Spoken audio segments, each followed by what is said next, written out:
Chapter 10 Soaring Techniques Introduction Soaring Flight, maintaining or gaining altitude rather than slowly gliding downward, is the reason most glider pilots take to the sky.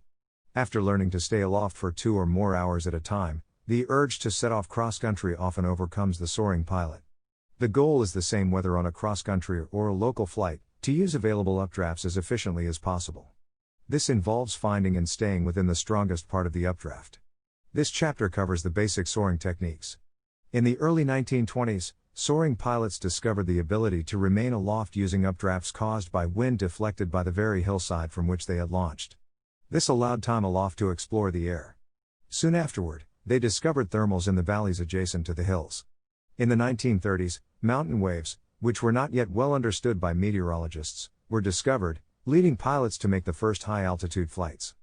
Thermals are the most commonly used type of lift for soaring flight, since they can occur over flat terrain and in hilly country. There are 2 favored theories of thermal characteristics. One is that thermals are continuous updrafts like a plume of smoke from a campfire rising up and sometimes twisting depending on the wind currents. This theory requires the glider pilot to locate the rising thermal current and estimate the amount of slant caused by the wind shifting the rising updraft downwind from the heat source. Just like a campfire, the winds may tend to twist and oscillate around the hotter origin. The other theory is that thermals can be more like a hot water bubble rising in a pan on a stove. If you can stay in the bubble, you can climb. If you spill out of the bubble, there is no lift even just under where you were climbing because the lift is not a continuous vertical stream. The glider pilot must search for the next rising bubble to obtain lift. In the practical world, the nature of thermals is probably a blend of these theories. The sun produces heat, and often that heating is unequal on the surface of the Earth, so winds occur as natural forces that work to equalize the atmosphere. Some of these winds are vertical currents. We call them updrafts and downdrafts. Updrafts provide lift and downdrafts provide sink. Since the atmosphere always seeks equality, if there is an updraft, there must be a downdraft or drafts close to replace the upward flowing air. The goal of soaring pilots is to maximize time in lifting currents and minimize their time in sinking currents. The contemporary models and experience seem to support the theory of a central updraft surrounded by compensating downdrafts. The skill involves staying in the lift as long as possible and exiting or passing through the sink as quickly as possible. As a note, glider pilots refer to rising air as lift. This is not the lift generated by the wings as discussed in Chapter 3, Aerodynamics of Flight. The use of this term may confuse new pilots, but when used in the context of updrafts, the energy in a rising column of air is translated as lift. This chapter refers to lift as the rising air within an updraft and sink as the descending air in downdrafts. Thermal soaring. Locating thermals. When locating and utilizing thermals for soaring flight, called thermaling, glider pilots must constantly be aware of any nearby lift indicators. Successful thermaling requires several steps: locating the thermal, entering the thermal, centering the thermal, and, finally, leaving the thermal. Keep in mind that every thermal is unique in terms of size, shape, and strength. Cumulus clouds. According to the last chapter, if the air is moist enough and thermals rise high enough, cumulus clouds, or CHU, pronounced like the word Q, form. Glider pilots seek CHU in the developing stage, while the cloud is still being built by a thermal underneath it. The base of the CHU should be sharp and well defined. Clouds that have a fuzzy appearance are likely to be well past their prime and probably have little lift left or even sink as the cloud dissipates. Figure 10.1. Judging which clouds have the best chance for a good thermal takes practice. On any given day, the lifetime of an individual CHU can differ from previous days, so it becomes important to observe CHU life cycle on a particular day. A good-looking CHU may already be dissipating by the time it is reached. Soaring pilots refer to such CHU as rapid or quick cycling, which means the CHU forms, matures, and dissipates in a short time. The lifetime of CHU often varies during a given day as well. Quick cycling CHU early in the day often become well-formed and longer-lived as the day develops. Sometimes CHU cover enough of the sky that seeing the cloud tops becomes difficult. Hence, glider pilots should learn to read the bases of CHU. Generally, a dark area under the cloud base indicates a deeper cloud and, therefore, a higher likelihood of a thermal underneath. Also, several thermals can feed one cloud, and it is often well worth the deviation to those darker areas under the cloud. At times, an otherwise flat cloud base under an individual CHU has wisps or tendrils of cloud hanging down from it, producing a particularly active area. Cloud hanging below the general base of a CHU indicates that the air is more moist, and hence more buoyant.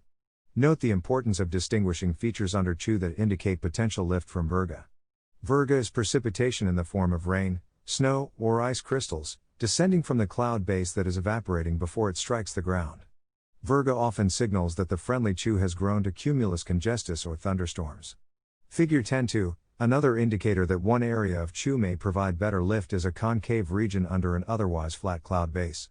This indicates air that is especially warm and hence more buoyant, which means stronger lift.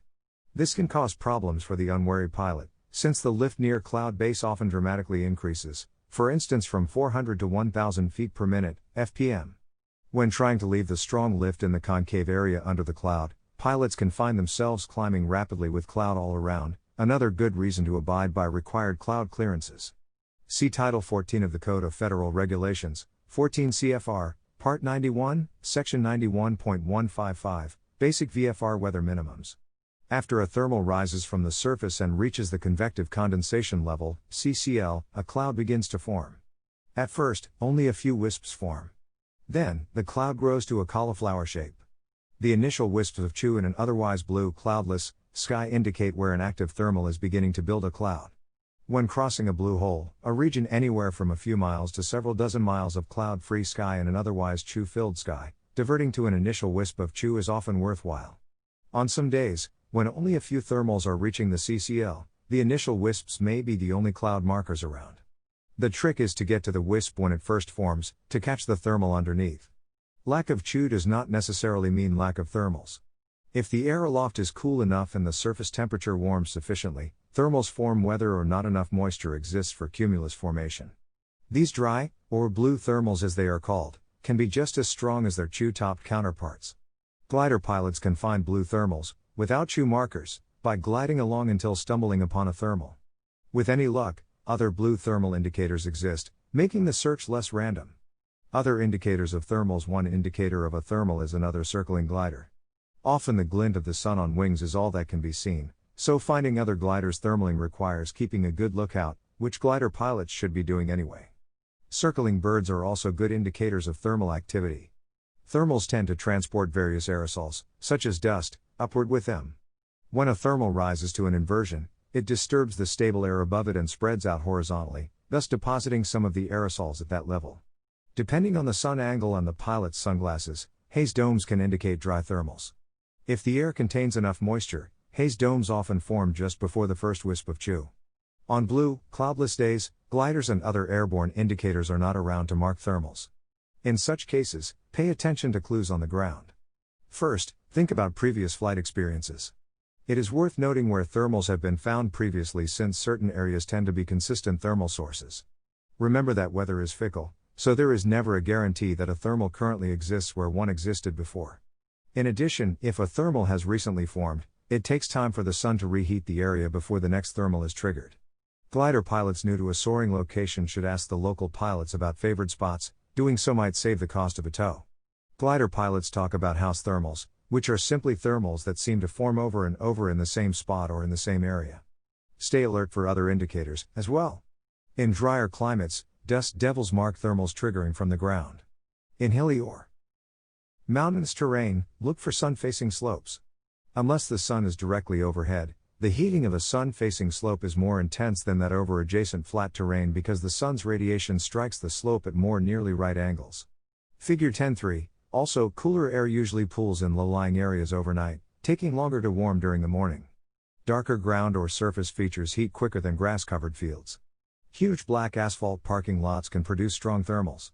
A large tilled black soil field can be a good source of lift if the pilot can find the sometimes very narrow plume of rising air. Finally, slopes often tend to be drier than surrounding lowlands, and tend to heat better. Given the choice, it usually pays to look first at the hills for thermals. Whether soaring over flat or hilly terrain, some experts suggest taking a mental stroll through the landscape to look for thermals. Imagine strolling along the ground where warmer areas would be found. For instance, walk from shade into an open field where the air suddenly warms. A town surrounded by green fields is likely to heat more than the surrounding farmland. Likewise, a yellowish harvested field feels warmer than an adjacent wet field with lush green vegetation. Wet areas tend to use the sun's radiation to evaporate the moisture rather than heat the ground. Thus, a field with a rocky outcrop might produce better thermals. Rocky outcrops along a snowy slope heat much more efficiently than surrounding snowfields. Although this technique works better when at lower altitudes, It can also be of use at higher altitudes in the sense of avoiding cool-looking areas, such as a valley with many lakes. Wind has important influences not only on thermal structure, but on thermal location as well. Strong winds at the surface and aloft often break up thermals, making them turbulent and difficult or impossible to work at all. Strong shear can break thermals apart and effectively cap their height, even though the local sounding indicates that thermals should extend to higher levels. On the other hand, as discussed in Chapter 9, Soaring Weather, moderately strong winds without too much wind shear sometimes organize thermals into long streets, a joyous sight when they lie along a cross-country course line. Figure 10.4. In lighter wind conditions, consideration of thermal drift is still important, and search patterns should become slanted. For instance, in CHU-filled skies, glider pilots need to search upwind of the cloud to find a thermal. How far upwind depends on the strength of the wind, typical thermal strength on that day, and distance below cloud base. The lower the glider, the further upwind the gliders needs to be. The task can be challenging when you add to this the fact that wind speed does not always increase at a constant rate with height, and with the possibility that wind direction also can change dramatically with height. Wind direction and speed at cloud base can be estimated by watching the cloud shadows on the ground. The numerous variables sometimes make it difficult to estimate exactly where a thermal should be. Pay attention to where thermals appear to be located in relation to clouds on a given day, and use this as the search criterion for other clouds on that day. If approaching CHU from the downwind side, expect heavy sink near the cloud. Head for the darkest, best defined part of the cloud base, then continue directly into the wind. Depending on the distance below cloud base, just about the time of passing upwind of the cloud, fly directly into the lift forming the cloud. If approaching the cloud from a crosswind direction, for instance, heading north with westerly winds, try to estimate the thermal location from others encountered that day. If only reduced sink is found, there may be lift nearby, a short leg upwind or downwind may locate the thermal. Thermals drift with the wind on blue days as well, and similar techniques are required to locate thermals using airborne or ground-based markers.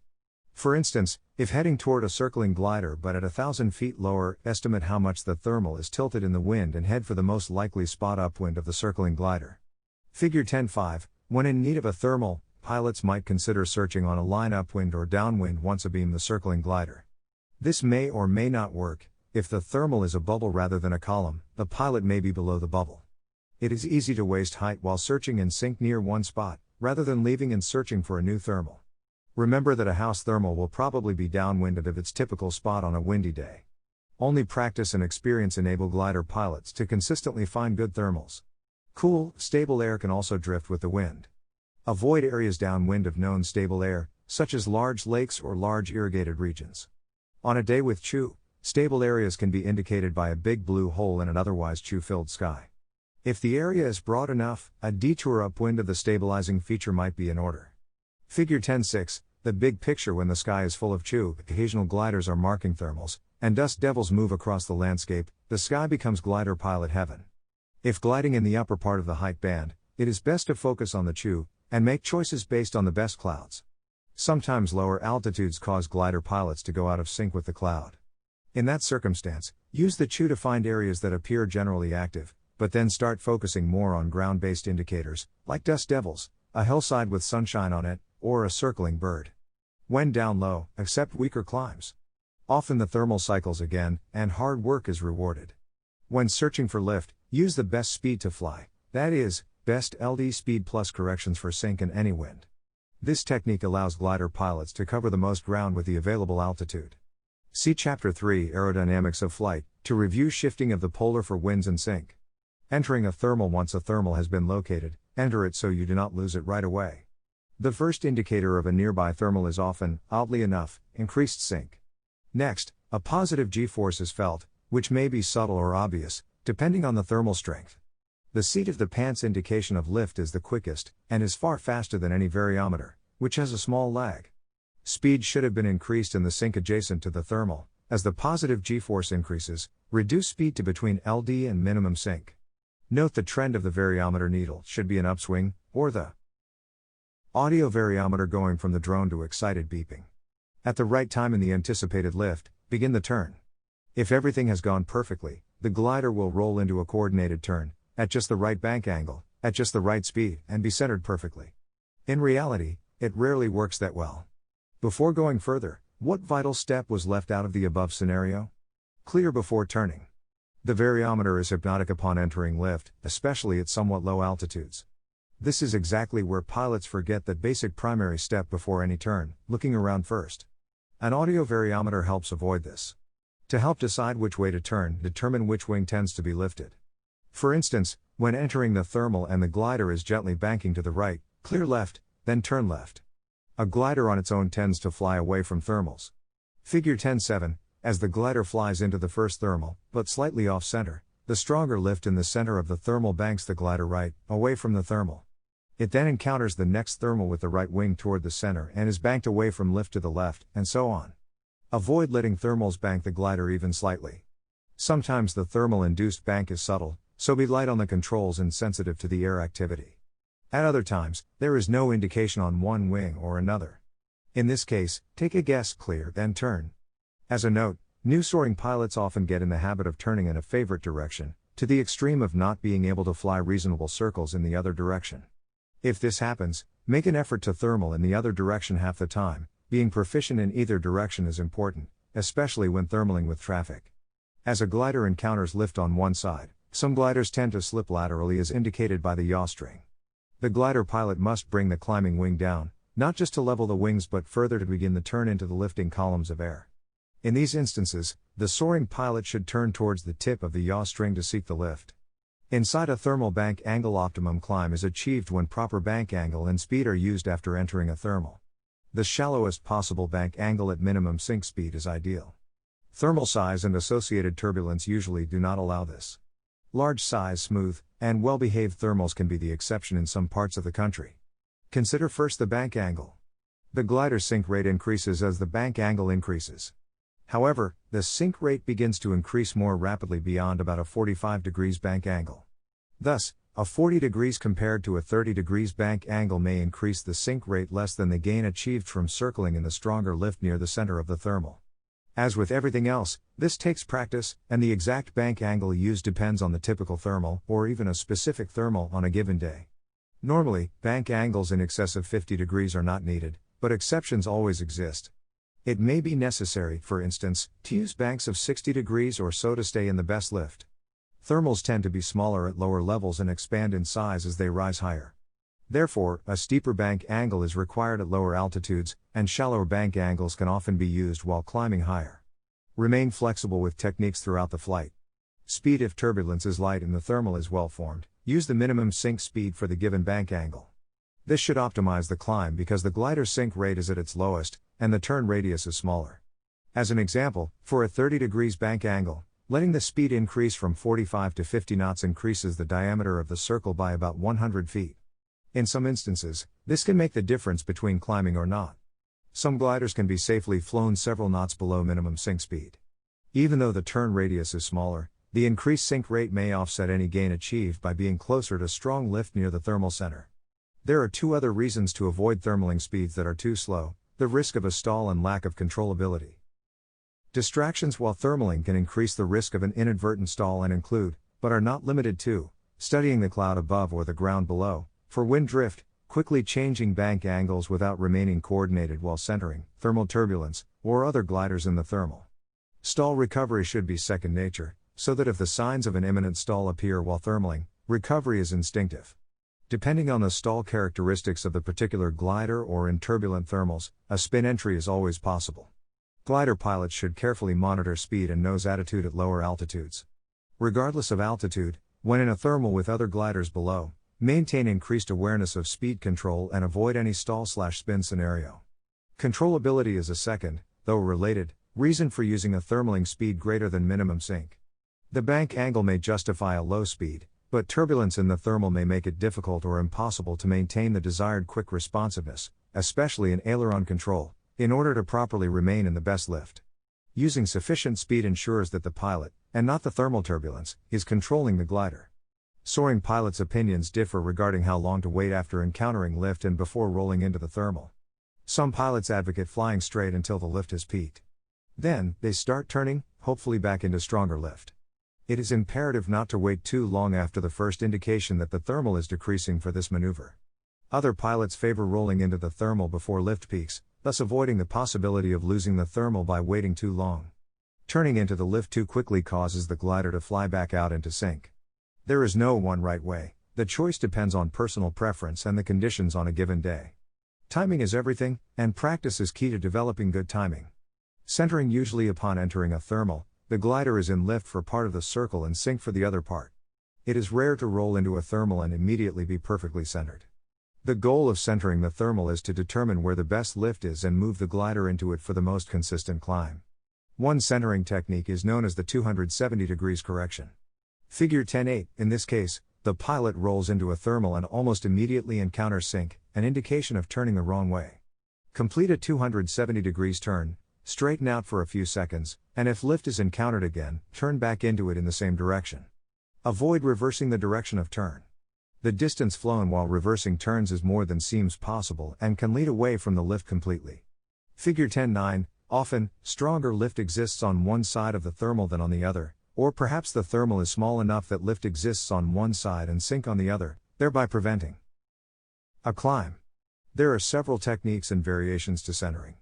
One method involves paying close attention to where the thermal is strongest, for instance, toward the northeast or toward some feature on the ground. To help judge this, note what is under the high wing when in the best lift. On the next turn, adjust the circle by either straightening or shallowing the turn toward the stronger lift. Anticipate things and begin rolling out about 30 degrees before actually heading toward the strongest part. This allows rolling back toward the strongest part of the thermal rather than flying through the strongest lift and again turning away from the thermal center. Gusts within the thermal can cause airspeed indicator variations, therefore avoid chasing the airspeed indicator. Paying attention to the nose attitude helps pilots keep their focus outside the cockpit. How long a glider remains shallow or straight depends on the size of the thermal. Figure 10.10. Other variations include the following. Figure 10.11, 1. Shallow the turn slightly, consider 5 degrees or 10 degrees, when encountering the weaker lift, then a stronger lift is encountered again, feel the positive G, variometer swings up, audio variometer starts to beep, resume the original bank angle. If shallowing the turn too much, it is possible to fly completely away from the lift. 2. Straighten or shallow the turn for a few seconds 60 degrees after encountering the weakest lifts or worst sink indicated by the variometer. This allows for the lag in the variometer since the actual worst sink occurred a couple of seconds earlier than indicated. Resume the original bank angle. 3. Straighten or shallow the turn for a few seconds when the stronger seat of the pants surge is felt. Then, resume the original bank. Verify with the variometer trend, needle or audio. For the new glider pilots, it is best to become proficient using one of the above methods first and then experiment with other methods. As an additional note, thermals often deviate markedly from the conceptual model of concentric gradients of lift increasing evenly toward the center. For instance, it sometimes feels as if two, or more, nearby thermal centers exist, making centering difficult. Glider pilots must be willing to constantly adjust and recenter the thermal to maintain the best climb. In addition to helping pilots locate lift, other gliders can help pilots center a thermal as well. If a nearby glider seems to be climbing better, adjust the turn to fly within the same circle. Similarly, if a bird is soaring close by, it is usually worth turning toward the soaring bird. Along with the thrill of soaring with a hawk or eagle, it usually leads to a better climb. Collision avoidance. Collision avoidance is of primary importance when thermaling with other gliders. The first rule calls for all gliders in a particular thermal to circle in the same direction. The first glider in a thermal establishes the direction of turn and all other gliders joining the thermal should turn in the same direction. Ideally, two gliders in a thermal at the same height or nearly so should position themselves across from each other so they can maintain best visual contact.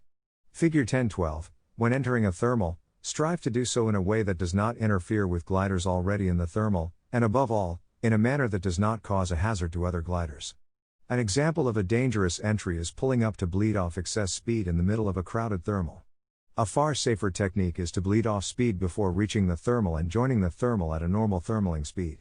Collision avoidance, not optimum aerodynamic efficiency, is the priority when thermaling with other gliders.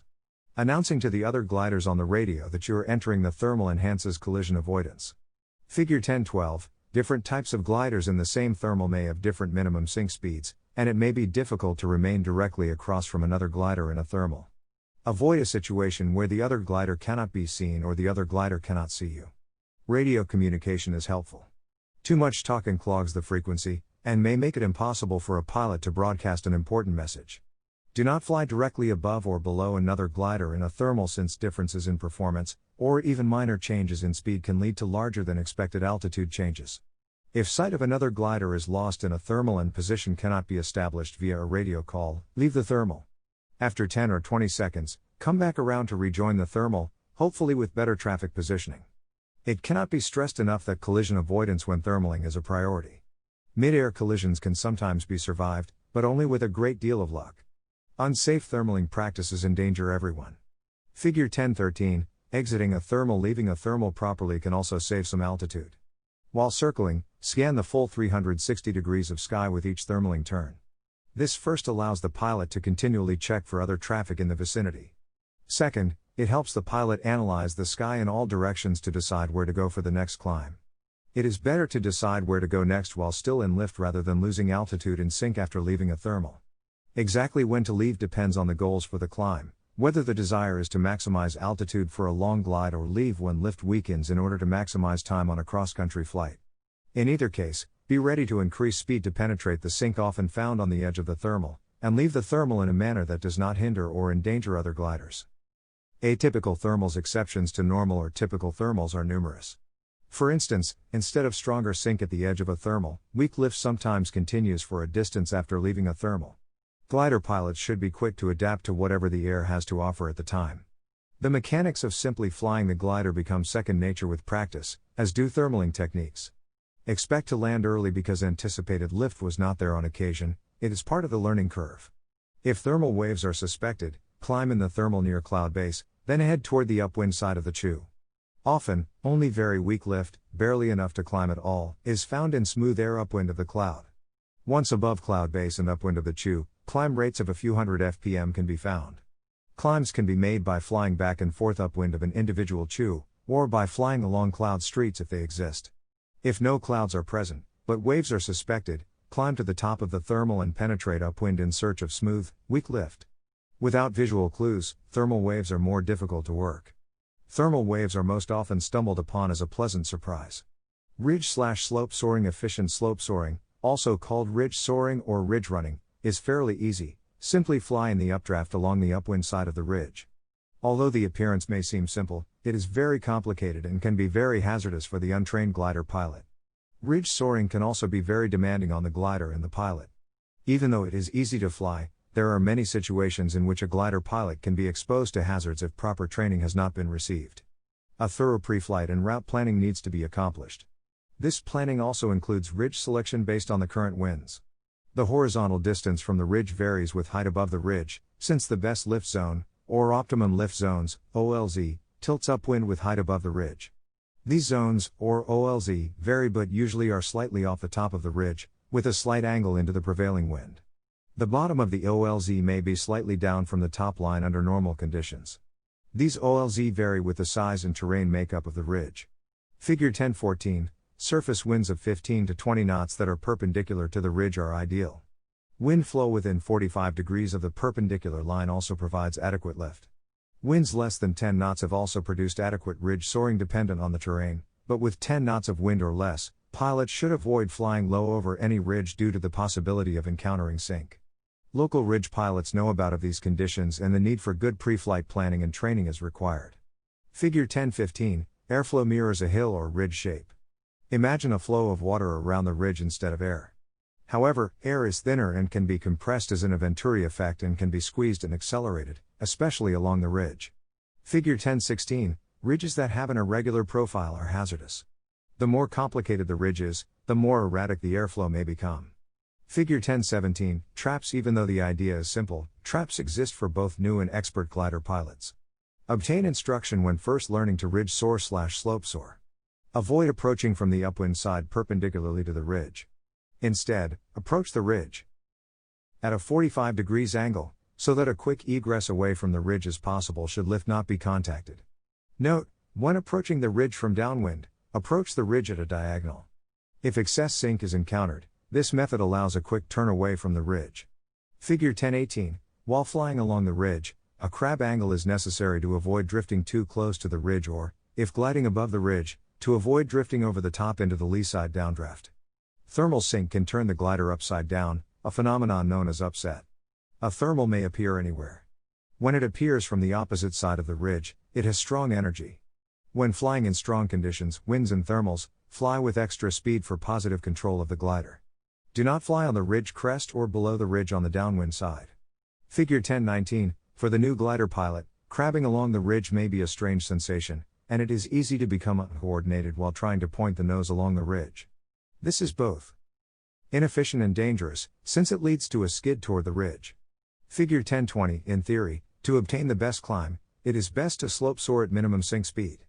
However, flying that slowly may be unwise for two reasons.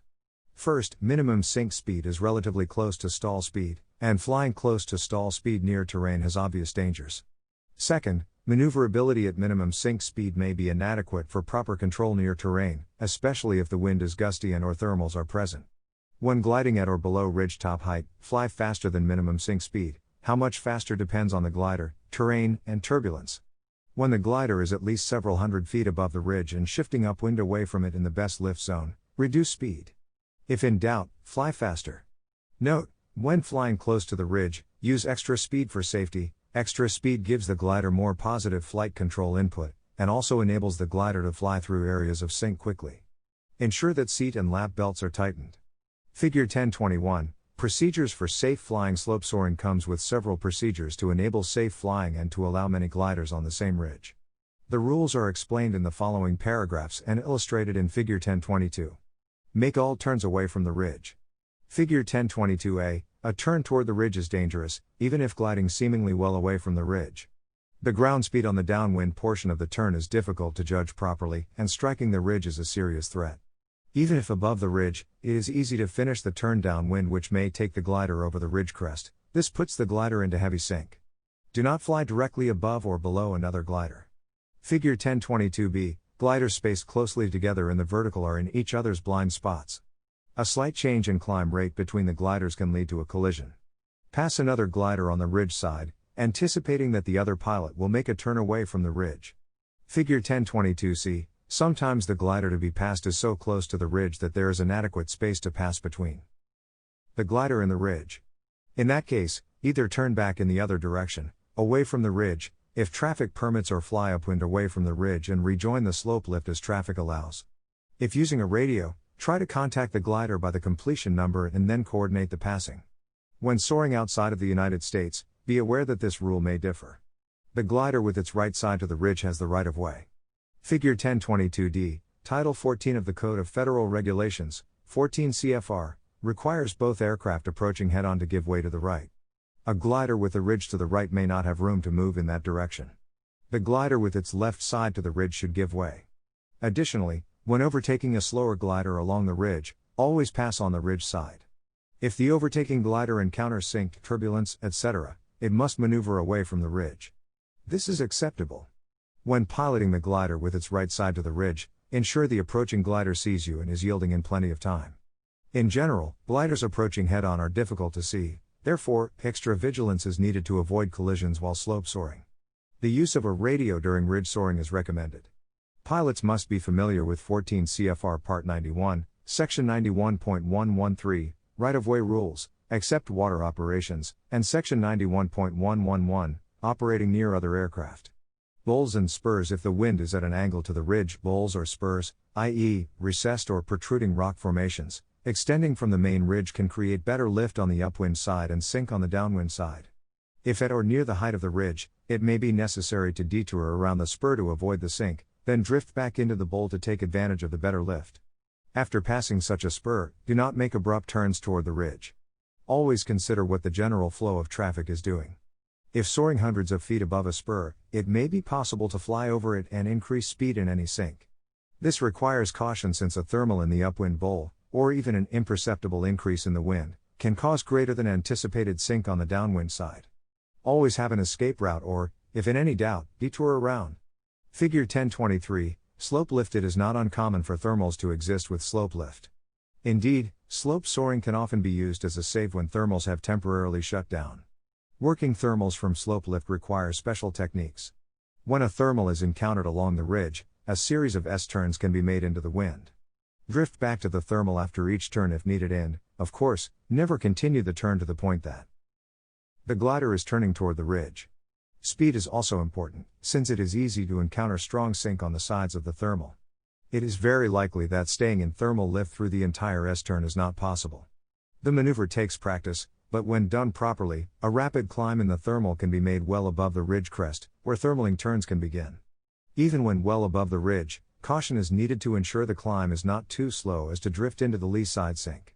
Before trying an S-turn, make sure it would not interfere with other traffic along the ridge. Figure 1024, a second technique for catching thermals when slope soaring is to head upwind away from the ridge. This works best when you mark potential thermals, and aids timing. If no thermal is found, the pilot should cut the search short while still high enough to dash back downwind to the safety of the slope lift. Figure 1025, obstructions. As a final note, caution is also needed to avoid obstructions when slope soaring. Obstructions include wires, cables, and power lines, all of which are very difficult to see. When flying at extremely low altitudes along the ridge, treetop level, the glider and pilot may be placed at a high risk of collision with wires. Ensure an adequate reconnaissance has been completed when flying at these altitudes. Aeronautical charts show high-tension towers that have many wires between them. Soaring pilots familiar with the area should be able to provide useful information on any problems with the local ridge. Tips and techniques: observe the ridge's slope for collectors or dividers of the wind flow. Plan to determine which of the slopes is gathering wind flow. Figure 1026, due to the changes in wind directions and/or sun angles, any portion on the ridge can change in only a few minutes. Collectors are mountain/ridge bowls and canyon ends that can offer extreme areas of lift when the wind is blowing into them. Remember to have a way out. Dividers are ridges parallel with the wind and tend to have airflow separation. A collector that may be downwind from a divider may receive more airflow, making better lift possible. The downwind side of any ridge or hill produces turbulence and sink. The larger or higher the ridge and the greater the wind velocity, the wider the turbulence may be. During these conditions, remember to ensure that seat and shoulder harnesses are tight. Sink calls for speed. Turbulence and speed are very hard on the glider airframe and pilot comfort. Pilots must obey glider limitations set forth in the GFM/PO.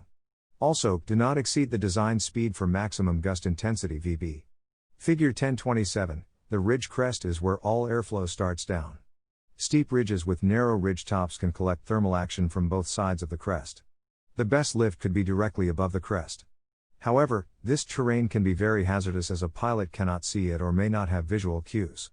If wind is the only source of lift, the crest can be very dangerous. Always stay upwind of the crest. Figure 1028, areas along the ridge that are in deep shade is where the air goes down and sink can be found. If there is strong lift on the sunny side of the ridge, then chances are that strong sink can be found on the shady or dark side of the ridge. This is true when the sun angle is low or late in the afternoon. Figure 1029, thermal source can be found where drainages area along the ridge meet. Where the ridge or peaks are numerous and slope down into a valley, thermal sources may be found. Canyons or large bowls hold areas of warm air. Ridges may form cloud streets above the ridge. A glider pilot should try to climb in a thermal to reach these streets. Fast cruising speeds can be found under these streets. The glider pilot must stay upwind to stay in this type of lift near the ridge. Since gliders tend to seek the same conditions for lift, thermals and areas of ridge lift are areas for special diligence for avoiding other aircraft. To some extent, for the same reasons that gliders seek rising air, other low-flying airplanes and helicopters will plan to use that area for flights, so be aware for all aircraft. A portable VHF radio and sharing a common channel for traffic calls is an enhancement for safety, but nothing replaces a good visual scan at all times looking for other aircraft. Density altitude is increasing as the glider climbs. At 10,000 feet mean sea level, MSL, a pilot is required to have approximately 40 to 45% more room to maneuver a glider. The air is less dense by 2% per 1,000 feet of altitude gained. Figure 1030, wave soaring. Almost all high-altitude flights are made using mountain lee waves. As covered in Chapter 9, Soaring Weather, lee wave systems can contain tremendous turbulence in the rotor, while the wave flow itself is usually unbelievably smooth. In more recent years, the use of lee waves for cross-country soaring has led to flights exceeding 1,500 miles, with average speeds of over 100 miles per hour. Figure 1031. Preflight preparation. The amount of preflight preparation depends on the height potential of the wave itself. Assume that the pilot is planning a flight above 18,000 feet MSL during the winter. Pilots planning wave flights to much lower altitudes can reduce the list of preparation items accordingly. At all times during flights above 14,000 feet MSL, and for flights of more than 30 minutes above 12,500 feet MSL up to and including 14,000 feet MSL, 14 CFR states that required crew members must use supplemental oxygen. Pilots must be aware of their own physiology, however, it may be wise to use oxygen at altitudes well below 14,000 feet MSL. In addition, pilots should recognize signs of hypoxia. When flying at higher altitudes, the inside of the glider can get cold. The portions of your body exposed to the sun through the canopy might feel comfortable, but your feet will probably feel the temperature drop and could get cold. It is important to prepare for this and pack thermal underwear, wear warm socks and shoes, and have gloves easily accessible during the flight. Within the continental United States, Class A airspace lies between 18,000 and 60,000 feet MSL, flight level FL 180 to FL 600. Generally, flights in Class A airspace must be conducted under Instrument Flight Rules, IFR.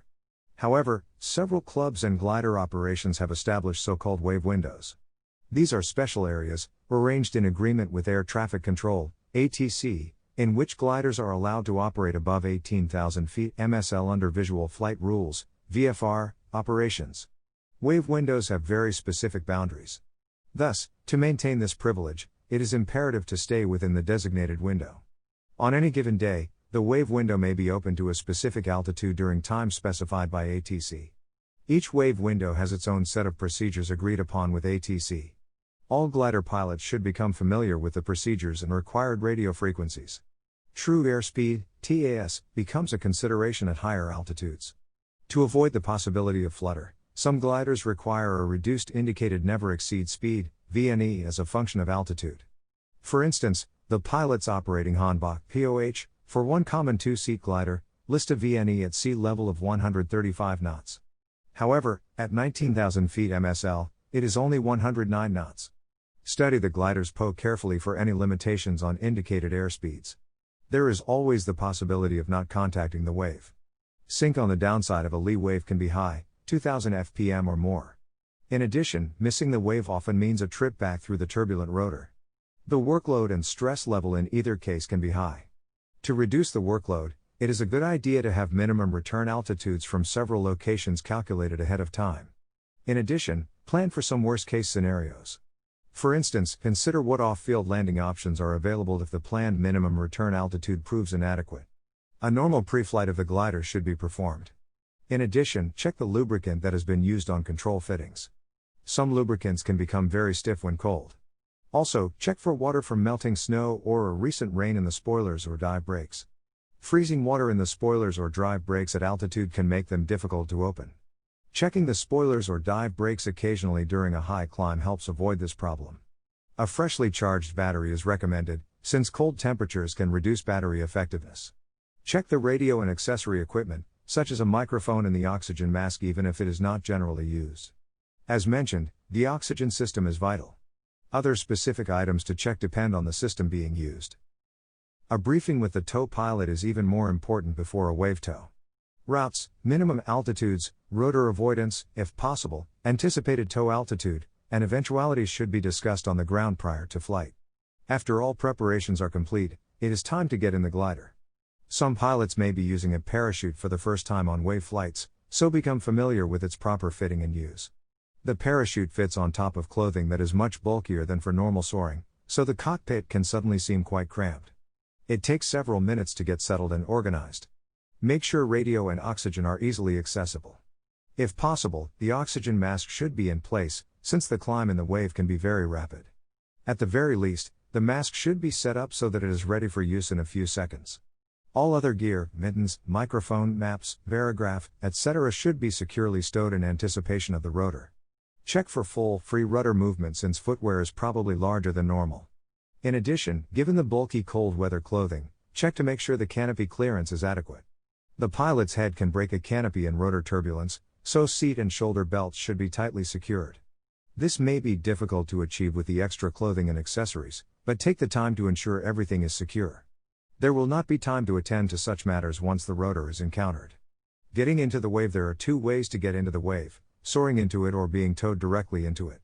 Three main wave entries while soaring are thermaling into the wave, climbing the rotor, and transitioning into the wave from slope soaring. At times, an unstable layer lower than the mountaintop is capped by a strong, stable layer.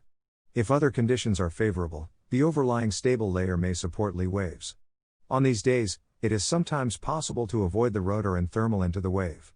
Whether lee waves are suspected or not, the air near the thermal top may become turbulent. At this point, attempt a penetration upwind into smooth wave lift. A line of cumulus downwind of an line parallel to the ridge or mountain range is a clue that waves may be present. Figure 1032, another possibility is to tow into the upside of the rotor, then climb the rotor into the wave.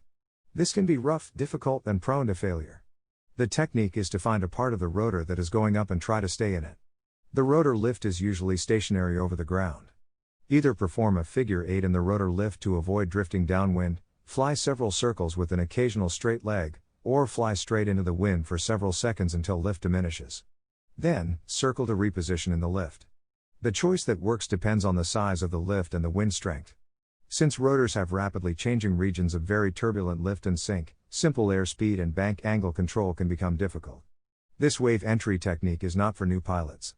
Depending on the topography near the soaring site, it may be possible to transition from slope lift into a lee wave that is created by upwind topography as shown in Figure 927. In this case, climb as high as possible in slope lift, then penetrate upwind into the lee wave. When the lee waves are in phase with the topography, it is often possible to climb from slope to wave lift without the rotor. At times, the glider pilot may not realize wave has been encountered until finding lift steadily increasing as the glider climbs from the ridge. Climbing in slope lift and then turning downwind to encounter possible lee waves produced downwind of the ridge is generally not recommended. Even with a tailwind, the lee side sink can put the glider on the ground before the wave is contacted. Towing into the wave can be accomplished by either towing ahead of the rotor or through the rotor. Complete avoidance of the rotor generally increases the tow pilot's willingness to perform future wave tows. If possible, tow around the rotor and then directly into the wave lift. This may be feasible if the soaring site is located near one end of the wave-producing ridge or mountain range. A detour around the rotor may require more time on tow, but it is well worth the diversion. Figure 1033, often, a detour around the rotor is not possible and a tow directly through the rotor is the only route to the wave. The rotor turbulence is, on rare occasion, only light. However, moderate to severe turbulence is usually encountered. The nature of rotor turbulence differs from turbulent thermal days, with sharp, chaotic horizontal and vertical gusts along with rapid accelerations and decelerations. At times, the rotor can become so rough that even experienced pilots may elect to remain on the ground. Any pilot inexperienced in flying through rotors should obtain instruction before attempting a tow through a rotor. When towing through a rotor, being out of position is normal. Glider pilots must maintain position horizontally and vertically as best they can. Pilots should also be aware that an immediate release may be necessary at any time if turbulence becomes too violent. Slack-producing situations are common, due to a rapid deceleration of the tow plane. The glider pilot must react quickly to slack if it occurs and recognize that slack is about to occur and correct accordingly. The vertical position should be the normal high tow. Any tow position that is lower than normal runs the risk of the slack line coming back over the glider. On the other hand, care should be taken to tow absolutely no higher than normal to avoid a forced release should the tow plane suddenly drop. Gusts may also cause an excessive bank of the glider, and it may take a moment to roll back to level. Full aileron and rudder deflection, held for a few seconds, is sometimes needed. Progress through the rotor is often indicated by noting the trend of the variometer. General downswings are replaced by general upswings, usually along with increasing turbulence. The penetration into the smooth wave lift can be quick, in a matter of few seconds, while at other times it can be more gradual.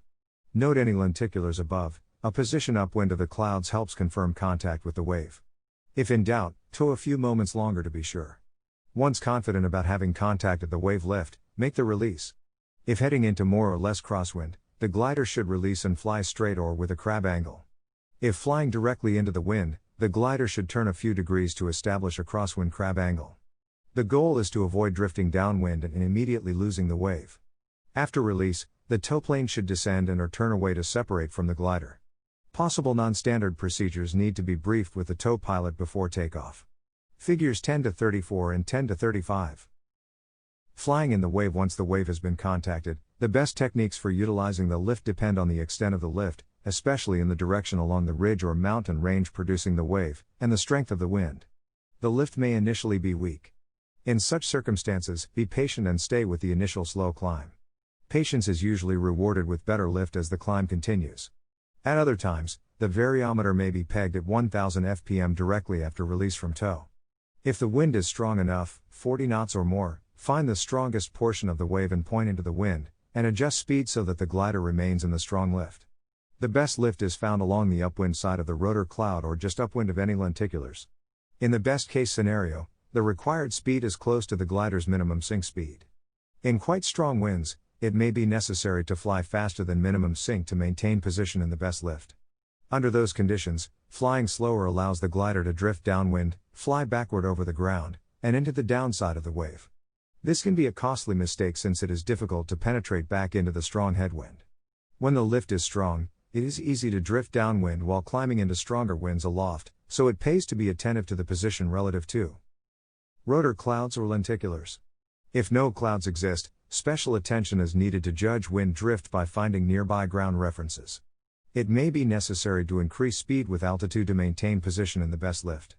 Often the wind is strong, but not quite strong enough for the glider to remain stationary over the ground so that the glider slowly moves upwind out of the best lift. If this occurs, turn slightly from a direct upwind heading, drift slowly downwind into better lift, and turn back into the wind before drifting too far. Figure 1036, often, the wave lift is not perfectly stationary over the ground since small changes in wind speed and/or stability can alter the wavelength of the lee wave within minutes. If lift begins to decrease while climbing in the wave, one of these things has occurred: the glider is nearing the top of the wave, the glider has moved out of the best lift, or the wavelength of the lee wave has changed. In any case, it is time to explore the area for better lift, and it is best to search upwind first. Searching upwind first allows the pilot to drift downwind back into the up part of the wave if he or she is wrong. Searching downwind first can make it difficult or impossible to contact the lift again if sink on the downside of the wave is encountered. In addition, caution is needed to avoid exceeding the glider's maneuvering speed or rough air redline, since a penetration from the downside of the wave may put the glider back in the rotor. Figure 1037, if the winds are moderate, 20 to 40 knots, and the wave extends along the ridge or mountain range for a few miles, it is best to fly back and forth along the wave lift while crabbing into the wind. This technique is similar to slope soaring, using the rotor cloud or lenticular as a reference. All turns should be into the wind to avoid being on the downside of the wave or back into the rotor. Once again, it is easy to drift downwind into sink while climbing higher, and searching for better lift should be done upwind first. When making an upwind turn to change course 180 degrees, remember that the heading change will be less, depending on the strength of the wind. Note the crab angle needed to stay in lift on the first leg, and assume that same crab angle after completing the upwind turn. This prevents the glider from drifting too far downwind upon completing the upwind turn. With no cloud, ground references are used to maintain the proper crab angle, and avoid drifting downwind out of the lift. While climbing higher into stronger winds, it may become possible to transition from crabbing back and forth to a stationary upwind heading.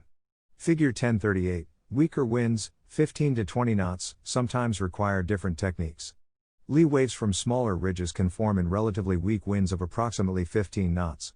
Wave lift from larger mountains rapidly decreases when climbing to a height where winds aloft diminish. As long as the lift area is big enough, use a technique similar to that used in moderate winds. Near the wave top, there sometimes remains only a small area that still provides lift. In order to attain the maximum height, fly shorter figure 8 patterns within the remaining lift. If the area of lift is so small that consistent climb is not possible, fly a series of circles with an occasional leg into the wind to avoid drifting too far downwind. Another possibility is an oval-shaped pattern: fly straight into the wind in lift and, as it diminishes, fly a quick 360 degrees turn to reposition. These last two techniques do not work as well in moderate winds, and not at all in strong winds since it is too easy to be downwind of the lift and into heavy sink. Figure 1039. In the discussion thus far, a climb in the primary wave has been assumed. It is also possible to climb in the secondary or tertiary lee wave, if existing on a given day, and then penetrate into the next wave upwind. The success of this depends on wind strength clouds, the intensity of sink downwind of wave crests, and the performance of the glider. Depending on the height attained in the secondary or tertiary lee wave, a trip through the rotor of the next wave upwind is a distinct possibility. Caution is needed if penetrating upwind at high speed.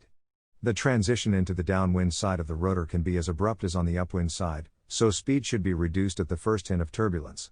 In any case, expect to lose a surprising amount of altitude while penetrating upwind through the sinking side of the next upwind wave. Figure 1040, if a quick descent is needed or desired, the sink downwind of the wave crest can be used.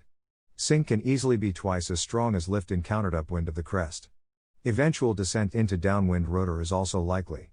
Sometimes the space between a rotor cloud and overlying lenticulars is inadequate, and a transition downwind cannot be accomplished safely. In this case, a crosswind detour may be possible if the wave is produced by a relatively short ridge or mountain range. If clouds negate a downwind or crosswind departure from the wave, a descent on the upwind side of the wave crest is needed. Spoilers or dive brakes may be used to descend through the updraft, followed by a transition under the rotor cloud and through the rotor. A descent can be achieved by moving upwind of a very strong wave lift if spoilers or dive brakes alone do not allow an adequately fast descent. A trip back through the rotor is at best unpleasant. At worst, it can be dangerous if the transition back into the rotor is done with too much speed. In addition, strong wave lift and lift on the upwind side of the rotor may make it difficult to stay out of the rotor cloud. This wave descent requires a good deal of caution and emphasizes the importance of an exit strategy before climbing too high in the wave, keeping in mind that conditions and clouds can rapidly evolve during the climb. Some of the dangers and precautions associated with wave soaring have already been mentioned. Those and others are summarized below. If any signs of hypoxia appear, check the oxygen system and immediately begin a descent to lower altitudes below which oxygen is not needed. Do not delay. Eventually, a pilot becomes cold at altitude regardless of how warmly the pilot is dressed. Descend well before it becomes uncomfortably cold. Rotor turbulence can be severe or extreme. Caution is needed on tow and when transitioning from smooth wave flow, lift or sink to rotor. Rotors near the landing area can cause strong shifting surface winds of 20 or 30 knots. Wind shifts up to 180 degrees sometimes occur in less than a minute at the surface under rotors. Warm, moist exhaled air can cause frost on the canopy, restricting vision. Opening air vents may alleviate the problem or delay frost formation. Clear vision panels may also be installed. If frost cannot be controlled, descend before frost becomes a hazard.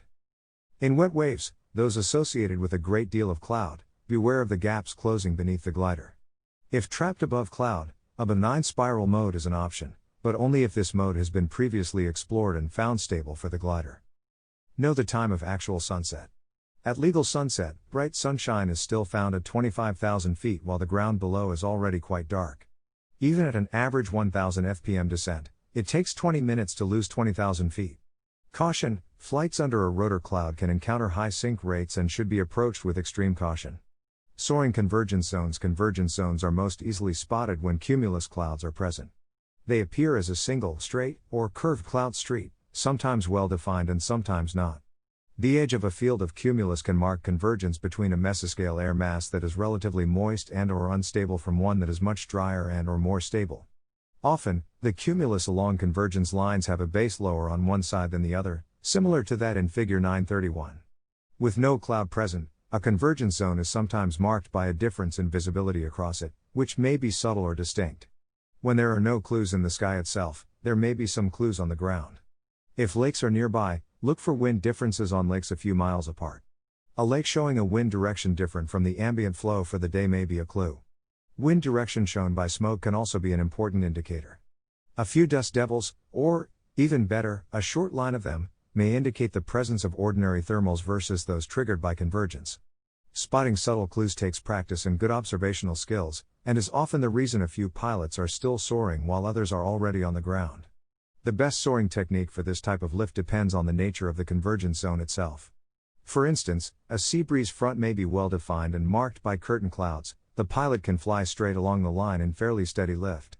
A weaker convergence line often produces more lift than sink. The pilot must fly slower in lift and faster in sink. An even weaker convergence line may simply serve as focus for more frequent thermals. Normal thermal techniques are used along the convergence line.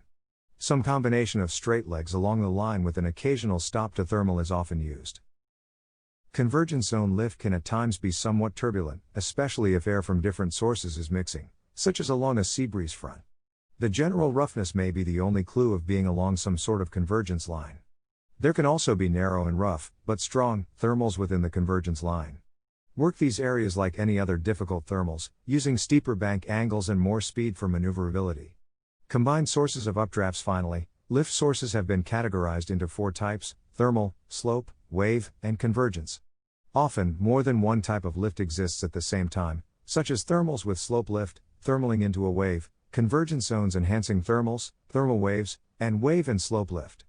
In mountainous terrain, it is possible for all 4 lift types to exist on a single day.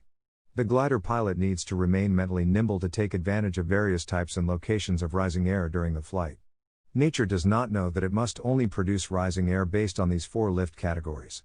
Sources of lift that do not fit one of the 4 lift types discussed probably exist. For instance, there have been a few reports of pilots soaring in traveling waves, the source of which was not known. At some soaring sites, it is sometimes difficult to classify the type of lift. This should not be a problem. Simply work the mystery lift as needed, then ponder its nature after the flight.